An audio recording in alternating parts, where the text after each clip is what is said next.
My BFS friends and family won't stop harassing and making comments about my not having a driver's license.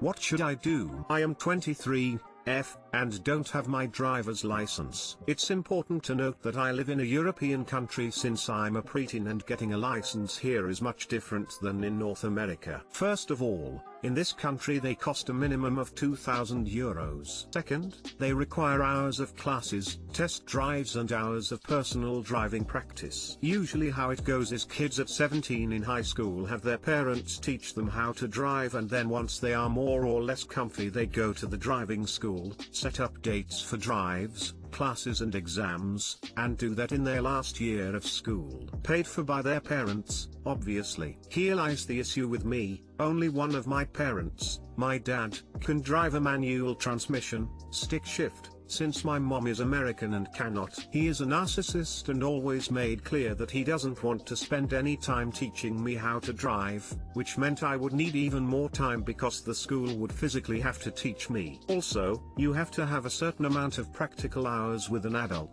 e.g. parents. And since he made clear he wasn't interested, doing it during school wasn't an option. Also, I grew up not very financially stable, so the money wasn't even there for it anyway. On top of all that, driving terrifies me. I can't even sit in the car with someone else without flinching and being terrified whenever the car moves more than 30 km/h. I have horrible anxiety about it. I moved to the capital city of the country for university, have a job now, and I'm happy taking public transport that gets me everywhere I need to be in 30 minutes or less. On to the people. My BF has certainly voiced his concern about the fact that I still don't have one. I have told him that it is my choice not to drive and to leave it alone, to which he eventually did. His family, friends and basically anyone else I encounter, still berates me about it. My wanting to make this post came actually from an incident where his best friend sent me a meme saying tag someone who needs to get their license. At first it was haha funny or whatever, but then he DM'd me saying, no seriously, it's time. You can't be 23 without a license. His family constantly says they worry about me not having one because what am I gonna do when I have kids and can't drive them to school? I responded to the best friend, who is very wealthy BTW, that I will gladly do it, if he wires me €2,000 since apparently it's so easy for anyone to swallow that expense. I also work full time, am finishing school, have major driving anxiety on top of that, but should still do it anyway for some reason because my only reason for existing is to service my future unborn kids. I am just pissed and don't get it honestly, because I have always been independent and get everywhere I need to get to myself reliably. TL, Dr. My BFS friends and family won't stop harassing and making comments about my not having a driver's license.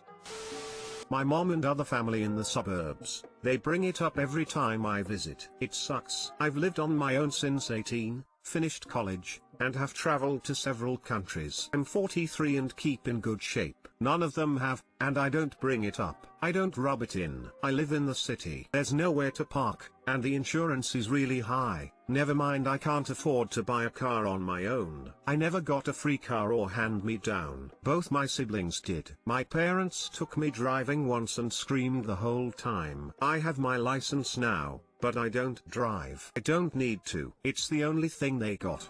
Next time, I'm going to say ouch instead of ignoring it. Call them out, ouch, that was mean to say. Fuck those people. For me, calling it out even in such a minor way is a big deal. It's not the only mean thing they say or do. This, like the people who usually say this and live in a suburb and haven't left their country. It's like, man, I have financed my entire life since I'm 18, traveled back home, around Europe, to Asia, go to bars, have friends, do my grocery shopping, live my life all without a car. Everyone loves to ignore that part. Usually people who got everything paid for and got a Porsche for their 18th birthday.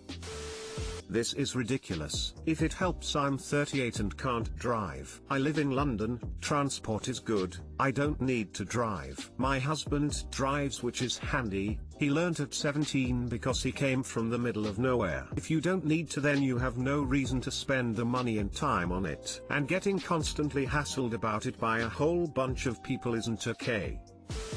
In my experience, you might not need to drive living in Europe. When I lived in the Netherlands, for example, everything was really easy to do by bike or public transport. You can even see parents picking up their kids in these special bikes, upside down face. However, driving opens many doors, of course: fun trips, easier to meet friends when it gets colder, groceries can be larger. I think the American mindset is very car focused, as is the US. For me, it would be impossible to live in most parts there without a car. But from what I understand, these people are also European. Either way, if you don't need to drive, don't have the money and don't feel comfortable, just wait. Do your life in your own timing. Nobody can know better than you when it is time to take the next step. And if people ask, cars are horrible for the environment, a terrible expense in your budget, and just plain unnecessary for you at the moment. Not everyone's lives needs to look the same. Ask your BF what he plans to do to correct their behavior. This only continues because he allows it, passively or otherwise. To take a guess, it's because he believes the added pressure will move things along faster. But even if that's not true and this is all just a coincidence, his friends and family continue to pressure you. Your problem is with him. TBH, your boyfriend is not sticking up for you. I am European myself and have only gotten a license after I went to Iceland and realized I really do want a license. My advice: get a new boyfriend, or don't lol. Surround yourself with people who support you and get a license to explore the world for yourself. What a weird way to harass people over not having a license. I would bounce.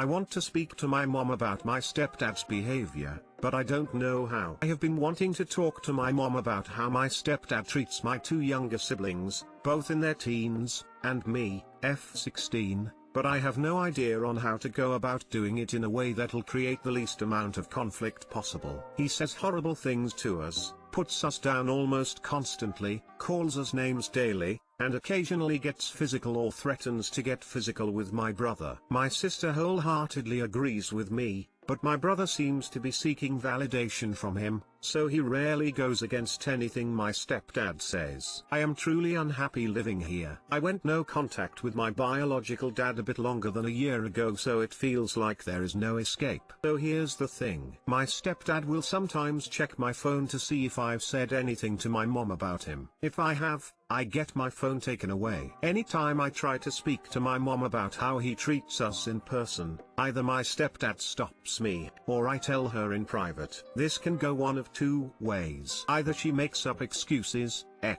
he had a hard day at work, you guys are annoying him, etc. Or she speaks to him about it and it evolves into an argument where he threatens to leave her for picking sides. It breaks my heart when that happens because all she is trying to do is protect her kids. I don't know what to do at this point. I feel like I can't talk to my mom about it without it evolving into something worse. I want to stop feeling hurt about the things he says. Is there a way I can talk to my mom to get it to stop? Or do I just stick it out until I can move out in a few years? Too long didn't read. Anytime I try to speak to my mom about my stepdad's emotionally abusive behavior, she either pushes it off or it turns into a huge argument. How can I go about talking to her in a way that'll make her understand the pain we're going through? Or do I just stick it out until I can move in a few years? If he's getting physical, you can report him to CPS for it. Unfortunately, it sounds like your mother is an enabler, so short of having another place to go, you may have to involve the state as your only option other than waiting it out. You see, your stepfather has no desire or reason to change, which means that his behavior is your mother's problem, cause she's enabling it because she's scared to be alone. Or she lacks self-worth. I don't know. But she's keeping your stepdad, that is hurting you all because absence of him feels worse for your mum. I'm not justifying that pathetic excuse of a man who takes his anger out on defenseless children, but he's not your caretaker, your mum is, and she's fully aware of his behavior. So, if you really want chance, the best advice would be to talk with your mum and her issues, not about your stepdad. Otherwise, you can only suck it up. But even when you leave, you might feel responsible for your little brother, even though it's not your responsibility. Your situation sucks. Take care of yourself.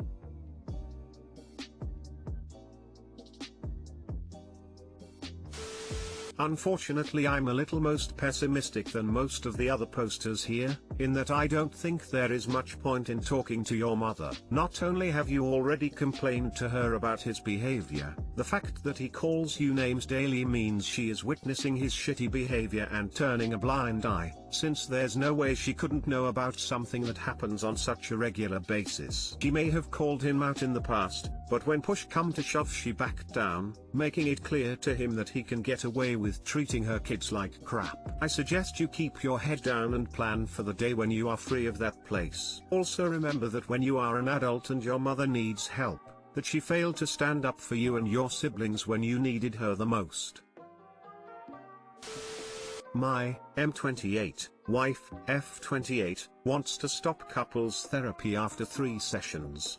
Our marriage is really unhealthy right now and I don't know what else to do. We've been together for 9 years, married for 1. This is our 3rd shot at couples counseling. My wife found our previous 2 attempts very painful, and we stopped both times at her request. The first time was a couple sessions in our first year of dating. Second was a couple months 3 years ago. We've had a rough first year of marriage. We're experiencing some cycles of conflict getting out of hand. Things will be okay for a few weeks, then from my perspective it feels like she becomes a totally different person. She gets extremely upset very quickly and we're usually unable to de-escalate before she starts threatening to hurt herself, screaming at me, and calling me names. There's a couple of examples in my post history. After a particularly bad fight a few months ago, she agreed to get back into couples therapy. We're both already in individual therapy. We've done 3 sessions so far and she's finding it extremely difficult. No matter how I try to word it, it feels like any time I try to bring up pain I've felt in response to something she did/said,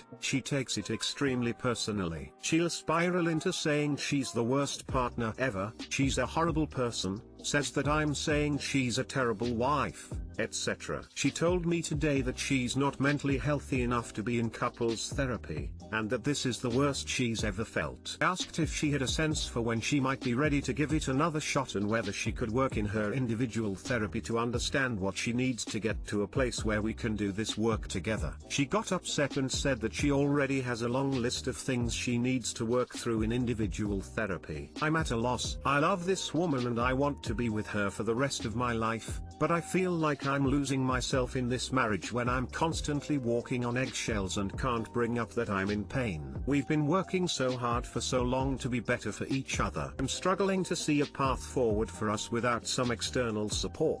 I don't know what to do if she's not ready to do that work, and doesn't know when she will be. Should I give her an ultimatum? Do I just wait it out? Too long didn't read. We've had a hard first year of marriage. We started couples therapy but my wife wants to stop after 3 sessions because she says her mental health is too bad to do this work right now. I don't see how we're going to get better without external support, and I don't know what to do. There really isn't an ultimatum to give. If couples therapy doesn't work, you get divorced.